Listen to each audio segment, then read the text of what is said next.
Hello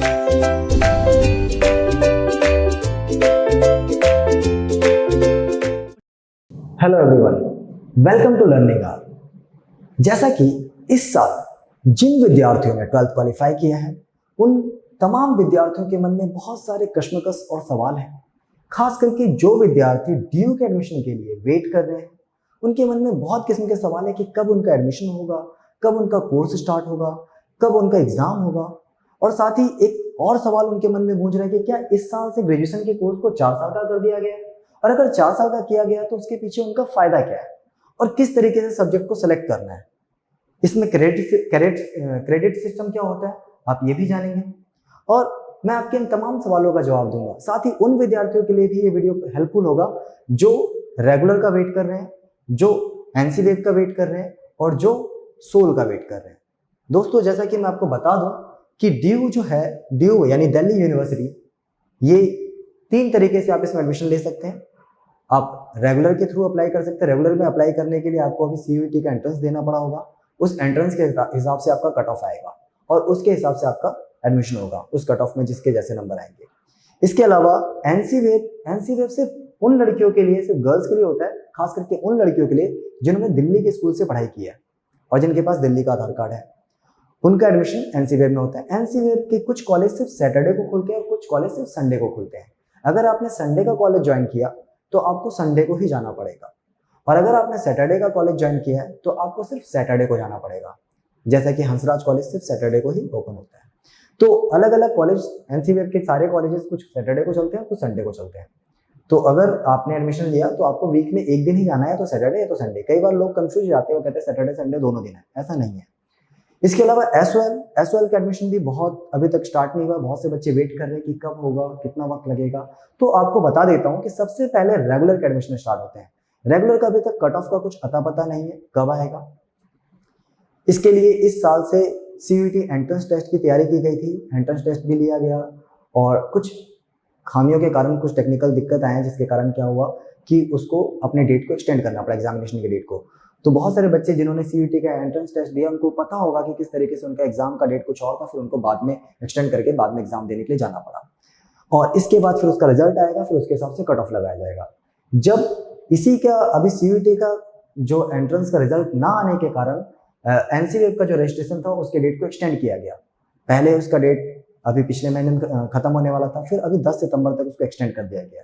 क्योंकि जब तक ड्यू रेगुलर में बच्चे एडमिशन नहीं ले लेंगे तो पता कैसे चलेगा कि कितनी सीटें बची हुई है, उनको क्या कट ऑफ रिलीज करना है। उसके अकॉर्डिंग वो लोग कट ऑफ रिलीज करते हैं। और एडमिशन के लिए आपको किन किन बातों का ध्यान रखना है, मैं वो सारी बात बताऊंगा। सबसे पहले जो एनसीवेव के लिए वेट कर रहे हैं उनके लिए मैं बता दूं कि एनसीवेव में अगर आप रजिस्ट्रेशन करके इंतजार कर रहे हैं एडमिशन लेने के लिए, तो आपको कुछ बातों का बहुत ज्यादा विशेष ध्यान रखना है। अगर आपने थोड़ा सा भी लापरवाही बरता तो समझिए आपका एडमिशन, आपके 90% मार्क्स होने के बावजूद या फिर 99% भी अगर आपका मार्क्स है तो भी आपका एडमिशन नहीं हो पाएगा अगर आपने इन गलतियों को किया तो सबसे पहले मैं उसको बता देता हूँ कि इसमें क्या क्या गलतियां नहीं करना। अगर आप जनरल कोटे से हैं तो आपको ज्यादा दिक्कत नहीं, आपका सिर्फ मार्क्स देखा जाएगा। बट अगर आप ओबीसी कोटे से हैं तो पहले इन बातों का ध्यान रखिए। अगर आप ओबीसी कोटे से हैं और अगर आपने ओबीसी कोटे से एनसीवेव में अप्लाई किया है तो आप अपना एनसीएल सर्टिफिकेट अभी जाकर के बनवा लीजिए, क्योंकि एनसीएल सर्टिफिकेट बनने में वक्त लगता है और इसकी वैलिडिटी 6 महीने तक होती है। तो अगर आप एनसीएल सर्टिफिकेट बना लोगे तो फिर जैसे ही आपका एडमिशन के लिए अप्लाई करोगे तो वो एनसीएल सर्टिफिकेट मांगेंगे, और अगर आपके पास नहीं होगा, आप नहीं दे पाओगे, तो वो वेट नहीं करते, वो सीधा कैंसिल कर देते हैं एडमिशन। लास्ट ईयर मैंने बहुत सारे बच्चों का एडमिशन किया था और इस प्रकार के प्रॉब्लम को फेस करना पड़ा। इसके अलावा अगर मान लीजिए किसी कॉलेज में फर्स्ट कट ऑफ 90% पे गया और आपका 90% मार्क्स है और आपने फर्स्ट कट ऑफ में उसमें अप्लाई करना भूल गए और सेकंड कट ऑफ उसका 85% या 80% जाता है और आप उसके बाद अप्लाई करते हो, कायदे से देखा जाए तो आप एलिजिबल हो, आपका 90% है और अब 80% वही कॉलेज मांग रहा है, लेकिन वो एडमिशन आपको नहीं देंगे। उनका यही कहना है कि जब 90% पे आपका कट ऑफ आया था तब आप कहाँ थे, तब आपने एडमिशन के लिए अप्लाई क्यों नहीं किया। फिर आपके पास उस कॉलेज का ऑप्शन हट जाता है। तो अगर आपका कॉलेज एनसीवेव में कोई फंस जाता है तो आपको ऑन द स्पॉट अप्लाई करना है। आप अगर ये सोचो कि बाद में आपका कॉलेज रखा रहेगा तो ऐसा नहीं है, वो उनका एडमिशन नहीं देंगे। फिर आपको वो ऐसा ही कॉलेज ढूंढना पड़ेगा जो 90% से अबव हो, यानी जितने आपके मार्क्स है उससे ऊपर, मतलब उसके पास मांगा गया हो, उससे ज़्यादा कम ना हो। और अगर कोई दूसरा कॉलेज है जिसके मान लो पहले उसने 95 मांगा था, अब 90 मांगा और आपका 90% है, तो आप उसमें अप्लाई कर सकते हो। पर जो 90 मांग चुका है और आपने उसमें उस बार अप्लाई नहीं किया, फिर बाद में आप अप्लाई कर रहे हो, तो आप एलिजिबल नहीं होते हो। तो एनसीएल का और ये अप्लाई कब करना है, इस चीज़ का विशेष ध्यान रखिए। जब भी कॉलेज जब कट ऑफ रिलीज करती है तो फिर कुछ टाइम के लिए आपको 2-3 दिन का मोहलत मिलता है आपको अप्लाई करने के लिए, फिर 1-2 दिन वो ऑफिस वर्क करते हैं और उसके बाद फिर वो अगला कट ऑफ रिलीज करते हैं। तो आपका जिस कट ऑफ में फंसा है आपको उसी कट ऑफ में अप्लाई करना है। इसके साथ ही आप जैसे ही अप्लाई करते हो वो 24 घंटे के अंदर आपको रिप्लाई करते हैं मैसेज के थ्रू या मेल के थ्रू या आपके आईडी पे फीस सबमिट करने का ऑप्शन आता है। अगर आपके पास फीस सबमिशन का लिंक आ गया और आपने फीस पे कर दिया, तब समझिएगा कि आपका एडमिशन हो गया है, अदरवाइज उसमें भी दिक्कत है। और फीस सबमिट करने के बाद उसके बाद फिर वो आपके डॉक्यूमेंट्स वगैरह वेरीफाई करते हैं, आपको बोलेंगे कि आप अपना ओरिजिनल मार्कशीट अपलोड करिए अगर आपने नहीं किया है तो, क्योंकि जब एनसीवेव का फॉर्म निकला था उस वक्त आपके रिजल्ट नहीं निकले थे, तो बहुत से बच्चों ने उस वक्त अपना मार्कशीट ओरिजिनल मार्कशीट अपलोड नहीं किया था। लेकिन अब आपका मार्कशीट आ चुका है, रिजल्ट आ चुका है, तो आप अभी भी उसमें अपलोड कर सकते हैं, ऑप्शन आता है जाकर के आप ये चीज़ कर सकते हैं। ये तो हुआ एनसीवेव का। एनसीवेव के रजिस्ट्रेशन के बाद आपका सोल का एडमिशन स्टार्ट हो जाता है। हो सकता है इस बार शायद पहले कर दे, लेकिन अब तक जब भी हमने रिकॉर्ड देखा है कि सोल ने एडमिशन इन दोनों के बाद ही किया। एनसीवेव के कम से कम 1-2 कट ऑफ आ जाते हैं, तब जाकर के सोल के एडमिशन स्टार्ट होते हैं। अब ये तो था एडमिशन का। अब बात करते हैं एडमिशन के बाद हम बात करते हैं सोल अब एग्जामिनेशन का। तो एग्जामिनेशन की अगर हम बात करें तो एग्जामिनेशन जो है आपका वो दिसंबर में होना चाहिए कायदे से। दिसंबर में फर्स्ट सेमेस्टर का एग्जाम हो जाता है। चूंकि एडमिशन ही अभी तक नहीं हुआ है, रजिस्ट्रेशन का कुछ अता पता नहीं है सोल वगैरह का और बाकी कॉलेज का, तो एग्जाम के डेट को हो सकता है ये एक्सटेंड करेंगे, पर इससे आपका साल खराब ना हो इसलिए उसको ज़्यादा से ज़्यादा जनवरी तक या फरवरी तक। अब सवाल ये आता है कोर्सेज का कि अगर 4 साल का हो गया है तो इसके फायदे क्या हैं, इसमें क्या क्या कोर्सेज हैं, तो हम उसको डिस्कस करते हैं। 4 साल का अगर हो गया है तो आप ड्यू ने अब रिसेंटली एक प्रोस्पेक्टस रिलीज किया था, उसके अंदर उसने सारी चीज़ें बताई हैं।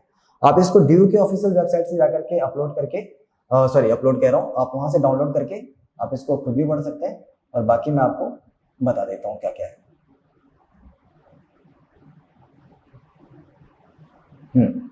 तो जैसा कि आप देख पा रहे हैं मेरे बैकग्राउंड में, यहाँ पे ड्यू ने क्या किया है, फर्स्ट सेमेस्टर में आपके पास 3 सब्जेक्ट तो फिक्स हैं, डिसिप्लिन,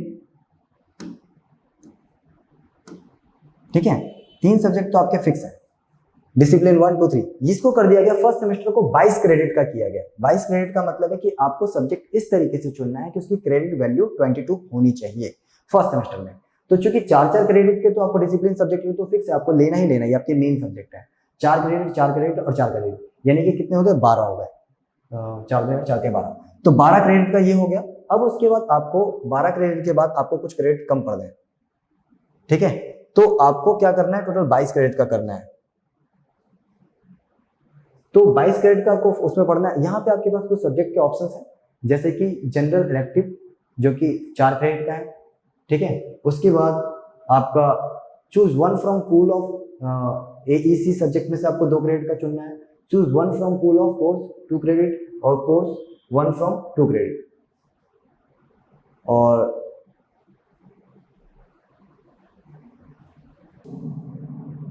तो आपका ये कुल मिलाकर के 22 क्रेडिट हो जाता है। टोटल आपको फर्स्ट सेमेस्टर में 44 क्रेडिट पढ़ना है और आपको इस तरीके से सब्जेक्ट को चुनना है। अच्छा, इसमें फायदा क्या है, और सेकंड सेमेस्टर में भी आपके 4 क्रेडिट के ये फिक्स है। अब देखिए इसमें आपका क्या, अगर आपने फर्स्ट ईयर पास, पहले क्या होता था कि अगर आपने फर्स्ट ईयर पास यानी कि फर्स्ट ईयर यानी 2 सेमेस्टर मिला के, फर्स्ट सेमेस्टर सेकंड सेमेस्टर मिला करके आपने फर्स्ट ईयर पास कर लिया, तो आप जैसे ही फर्स्ट ईयर क्वालिफाई करते हो तो आपको उसके बाद मान लीजिए आप किसी कारणवश पढ़ाई छोड़ देते हो तो आपको 6 साल का मौका मिलता है, आप उस पढ़ाई को फिर से कंटिन्यू कर सकते हैं। लेकिन 6 साल में आपको पूरे तीनों साल पास करने पड़ते हैं, first year second year final year with in 6 year. अगर आपने मान लीजिए 6 साल में आप सेकंड ईयर ही क्वालिफाई कर पाए हो, छठा ईयर आप क्वालिफाई नहीं कर पाए, कोई एक सब्जेक्ट में रह गया, तो आपको फिर से शुरू से पूरा कोर्स करना पड़ता था, यानी कि आपको फिर से एडमिशन लेना पड़ेगा, सारा चीज करना पड़ेगा। बट अब इसने थोड़ा सा चेंज किया, यूजीसी की जो 4 ईयर की जो गाइडलाइंस थी उसको ड्यू ने एक्सेप्ट किया है। इसमें क्या है कि अगर आपने फर्स्ट सेमेस्टर सेकंड सेमेस्टर यानी कि 1 साल अगर आपने पढ़ाई पूरी की तो आपको मिलेगा क्या, आपको सर्टिफिकेट प्रोवाइड किया जाएगा कॉलेज की तरफ से, यानी कि आपने बैचलर में सर्टिफिकेट कोर्स कर लिया तो आपको सर्टिफिकेट दे दिया जाएगा कि हाँ ठीक है आपने 1 साल पढ़ाई की है। पहले क्या था, कुछ भी नहीं मिलता था, वो पूरा का पूरा वेस्ट था, लेकिन अब क्या आपको सर्टिफिकेट मिलेगा। इसी तरीके से अगर आपने 2 साल तक पढ़ाई की है, यानी कि 3rd सेमेस्टर और 4th सेमेस्टर अगर आप कंप्लीट करते हो और उसके बाद आप पढ़ाई छोड़ते हो, यानी कि सेकंड के बाद छोड़ते हो या फिर फोर्थ के बाद आप छोड़ते हो, तो आपको क्या होगा, आपको डिप्लोमा दे दिया जाएगा। यहाँ पर क्या था, यहाँ पे आपको सर्टिफिकेट दिया जा रहा था और यहाँ पे आपको डिप्लोमा दे दिया जाएगा बीए का। ठीक है, आप जो भी बैचलर डिग्री कर रहे हो उसका डिप्लोमा। बस शर्त यह है कि आपको 44 क्रेडिट यहाँ पूरे करने होंगे और यहाँ पे आपको 88 क्रेडिट पूरे करने पड़ेंगे, तब आपको डिप्लोमा मिल जाएगा। क्रेडिट क्या होता है, ये सब्जेक्ट की वैल्यू होती है। जैसे कि ये 4 क्रेडिट का सब्जेक्ट है, ये 4 क्रेडिट का है। कुछ सब्जेक्ट ऐसे हैं जो यहाँ पर 4 क्रेडिट और 4 क्रेडिट के, यानी कि यहाँ पे और लगा हुआ है, तो आप इसमें से इन दोनों में से कोई भी चुन सकते हैं और यहाँ पर भी चॉइस दिया हुआ है। तो कुछ सब्जेक्ट आपको चुनना पड़ता है, जैसे कि आप अगर मान लीजिए फर्स्ट में अभी क्या है कि आप अगर फर्स्ट ईयर कर रहे हो, ठीक है, फर्स्ट सेमेस्टर में आप हो, तो आपको शुरू में तो फिक्स सब्जेक्ट मिलते हैं। अगर जैसे कि एनवायरनमेंट है, फर्स्ट सेमेस्टर में अगर आप जाते हो या तो फर्स्ट सेमेस्टर में एनवायरनमेंट पढ़ लीजिए और सेकंड सेमेस्टर में आप इंग्लिश पढ़ लीजिए, या फिर फर्स्ट सेमेस्टर में आप इंग्लिश पढ़ लीजिए, सेकंड सेमेस्टर में एनवायरनमेंट पढ़ लीजिए, यहाँ आपको चॉइस मिलता है। बट यहाँ पे एक चीज आपको और मैं क्लियर करना चाहूंगा, अगर आप रेगुलर कॉलेज में पढ़ते हो तो आपको चॉइस नहीं मिलेगा, वो खुद ही आपको फर्स्ट सेमेस्टर में जो देना है वो दे देंगे और सेकंड सेमेस्टर में जो देना है दे देंगे। मतलब कि एक सेमेस्टर में इंग्लिश पढ़ना है, एक सेमेस्टर में आपको इन्वायरमेंट पढ़ना है, जैसे कि एग्जांपल है।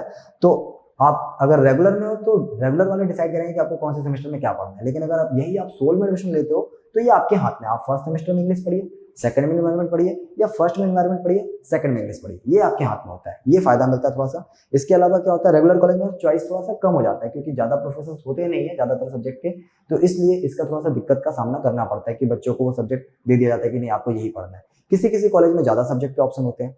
अच्छा, रेगुलर कॉलेज में आप पढ़ते हैं तो आपको इस चीज का भी ध्यान रखना होगा कि जब आपको ऑप्शन दिया जाता है किसी सब्जेक्ट को लेकर के, मान लीजिए आपके कॉलेज में 4 सब्जेक्ट का ऑप्शन दिया जा रहा है और आपने दूसरे दिन या तीसरे दिन जाकर एडमिशन लिया, तो क्या होता है तब तक सीटें फुल हो जाती है। जैसे मेरे साथ हुआ था, मेरे को ना एचआर लेना था, ह्यूमन राइट्स लेना था, बट मैंने 3 दिन डिले कर दिया और जब 3 दिन डिले करने के बाद जब मैं कॉलेज के पास, मतलब कॉलेज के जो रिसेप्शन काउंटर है वहां पे जाकर के मैंने पता किया कि भाई मेरे को तो एचआर लेना, उन्होंने कहा बेटा सीटें तो फुल हो चुकी है, अब आपको दूसरा सब्जेक्ट लेना पड़ेगा।